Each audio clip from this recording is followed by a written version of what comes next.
cried yourselves to sleep after moving to a new place? Yeah? Well, you would be in good company here today.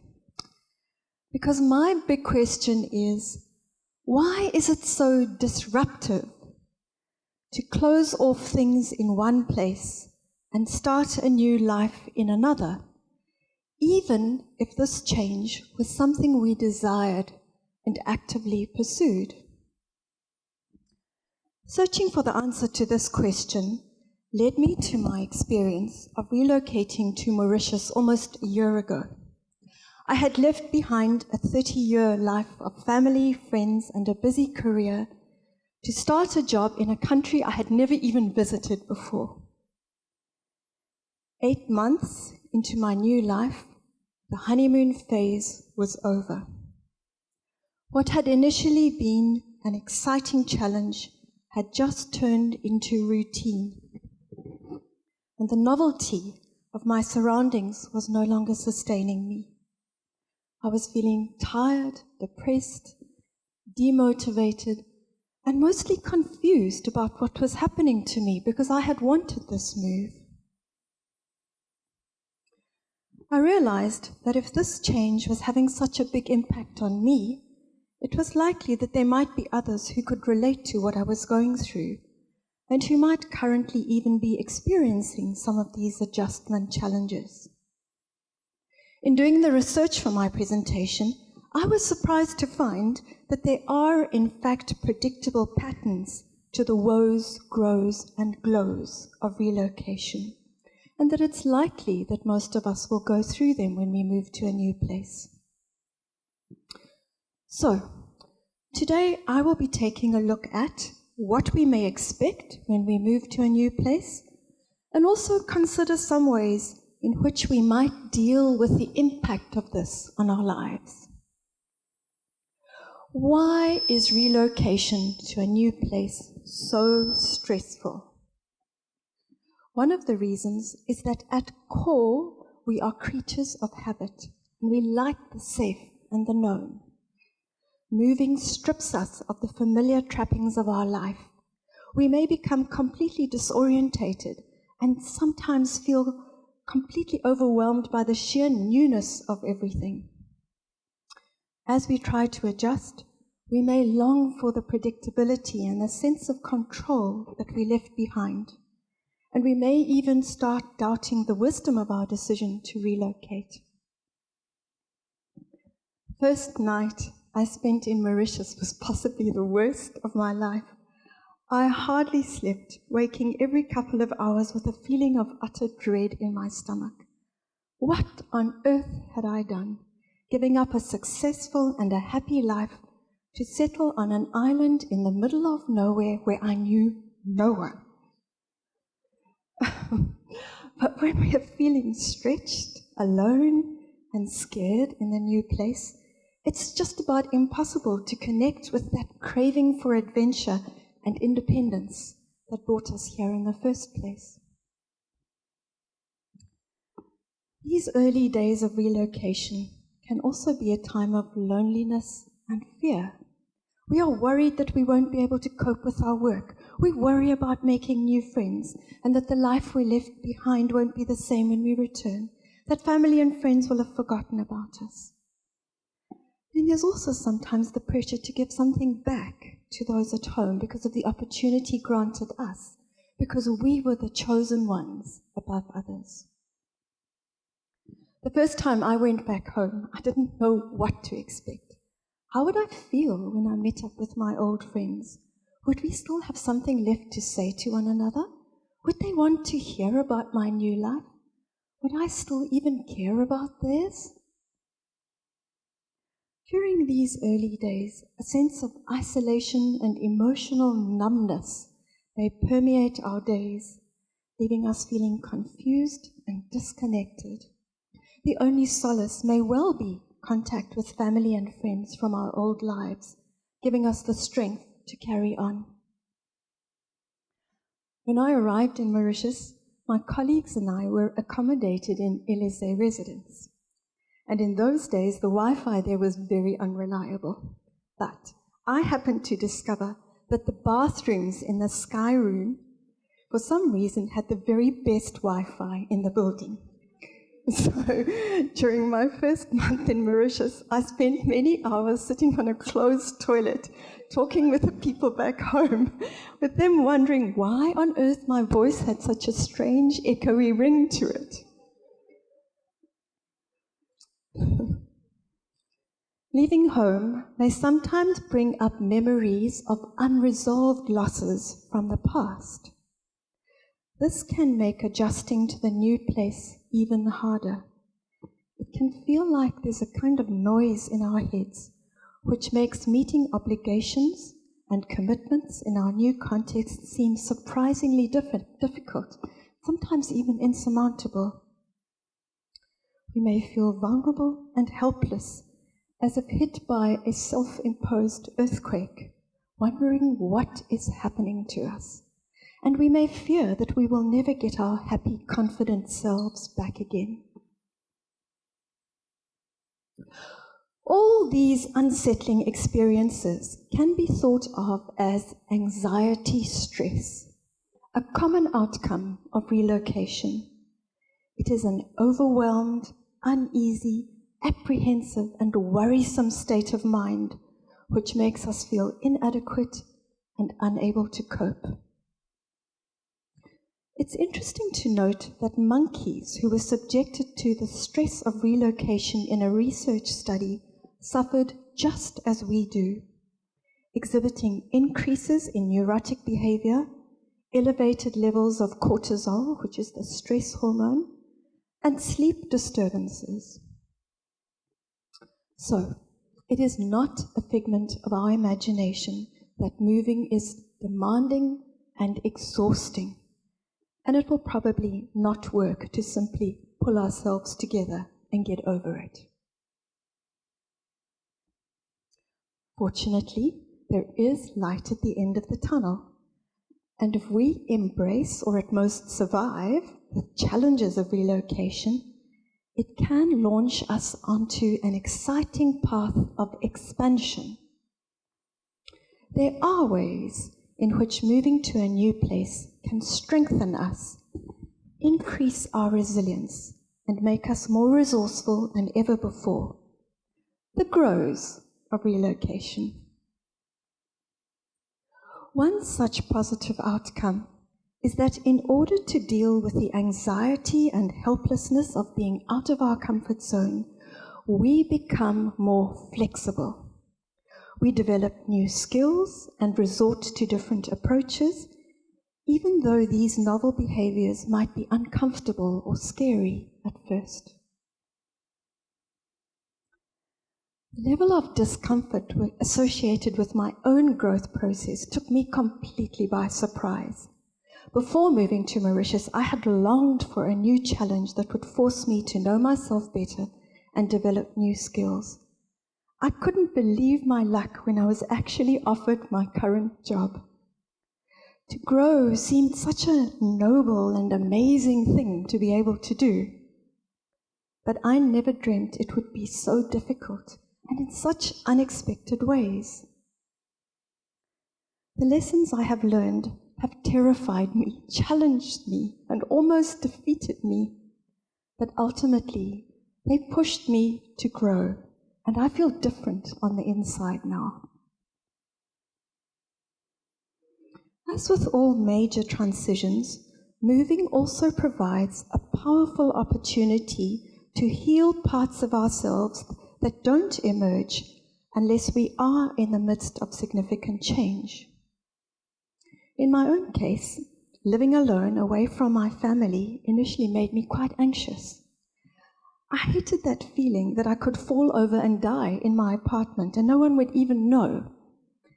Eventually, out of desperation, I trained myself to look in the mirror and say, "But you are not alone.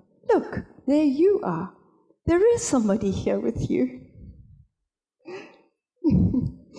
Now, I am learning to enjoy my own company and sometimes even relish the peace and quiet of my apartment, rather than feeling afraid of the isolation or wondering where all the other people are having fun without me.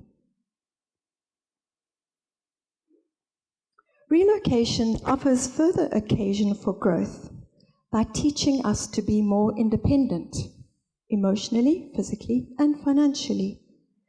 It increases our resilience, and as we find ways to thrive in the new place, we feel more confident of our ability to cope. We understand what is important to us and what we need to make our lives work. The emotional decluttering that happens when we no longer define ourselves in terms of our previous lives creates internal space which allows for new qualities to emerge. We are already rebuilding ourselves as part of the adjustment process, so it becomes easier to update our ways of learning and working to be more efficient or relevant. My previous position was in a traditional 100-year-old university, and I often felt pressure to limit myself to conform to the status quo. But upon starting my new job, I was experiencing change on so many levels that it seemed a relatively simple thing to also adjust the way I work. This has been a liberating and exciting process, and I have grown professionally as a result. So, there definitely are ways in which moving can help us to become stronger. And the evidence suggests that after we have grown and stretched and adjusted to our changed circumstances, we can expect some happy times and start experiencing what I call the glows of relocation. One of these is in the area of relationships. Strangers who start a life together in a different place often form lifelong friendships because of their shared vulnerability, especially if the going is tough. Being a newcomer in a community also offers the potential for new friendships and new professional connections. We also learn to reach out more. Away from our usual support networks, we are more likely to ask for help and become more open-minded about accepting invitations from new friends, all of which makes our lives richer and fuller. Furthermore, our increased need for support during relocation may lead to a deepening of existing relationships. I can honestly say that I would not have survived the first 6 months in Mauritius without long and emotional WhatsApp conversations with family and friends in other parts of the world. They provided a space where I no longer had to hold it all together, where I gave myself permission to feel and to be comforted. When a friend from my past life understood what I was going through, it cemented the bonds between us, and these relationships are now an even greater source of pleasure in my life. Sometimes, the boldness of my move to Mauritius has inspired others back home to make changes in their own lives. Being a role model in this way makes all the discomfort and stress seem worthwhile, and it really helps me to trust myself and my decisions going forward. A further glow of the relocation process relates to the way it forces us to experience life moment by moment. Moving is such an all-consuming phenomenon that it leaves little energy or time for anything but the next job that needs to be done. The big questions about where our lives will go after this phase, whether we will succeed or fail, remain unanswered. I am myself currently learning to move away from my personal unknowns like, when will my husband join me in Mauritius? What will happen if he doesn't? What will happen if he does? What will happen to me in my old age? How will I stay financially secure? Will I ever settle properly in Mauritius? And what on earth would I do if I went back home? Instead, I am learning to remain in the present, experiencing the richness of staying focused on what is in front of me and trusting that all will be well. And finally, Another wonderful outcome of relocation is the fresh start that it gives us. To be surrounded by new things and different people is interesting and stimulating. The internal energy generated provides momentum for personal change, and we have the opportunity to rebuild our lives according to our own needs and goals, away from the expectations and constraints of our previous lives. Talking about constraints from previous lives, I love swimming, and I've often dreamt about being one of those old ladies who goes swimming every morning regardless of the weather. But I also happen to hate cold water, which was always a big problem back home. Fortunately, here in Mauritius, the wonderful temperature of the sea makes it possible for me to be that crazy lady, and my daily swims have become a new source of joy in my life. So this story will hopefully have a happy ending. Nevertheless, the stress associated with moving can do damage to our health and well-being. Relocation is commonly rated as life's third most taxing event, following death and divorce.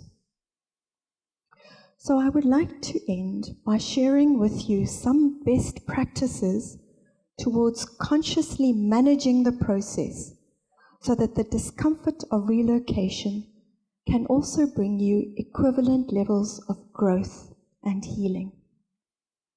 Number 1, remember every day how courageous you are. Cultivate a sense of adventure and explore your new surroundings.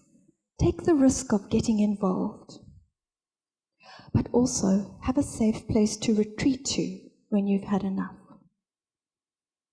Secondly, be gentle with yourself and don't be afraid of strong emotions.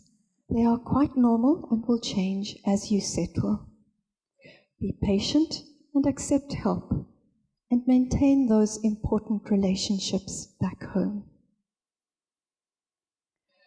Never compare your current life with things back home. Rather focus on the present. Find small things to be grateful for and set a time every day to do something you love or spending time in a beautiful place. Cultivate a kind and positive attitude towards everyone around you, but don't compromise to fit in. Being yourself will more quickly attract like-minded people to you, and you will make friends more easily. And finally, gently and fully grieve the loss of the life you once lived. Unless we let ourselves feel the sadness of things left behind and let them go, it can be difficult to adapt to the new environment. This takes time, and it must happen at our own pace. It is not a race. Ladies and gentlemen, relocation is disruptive for all the reasons discussed here today. But it is disruptive also in the very best sense of the word.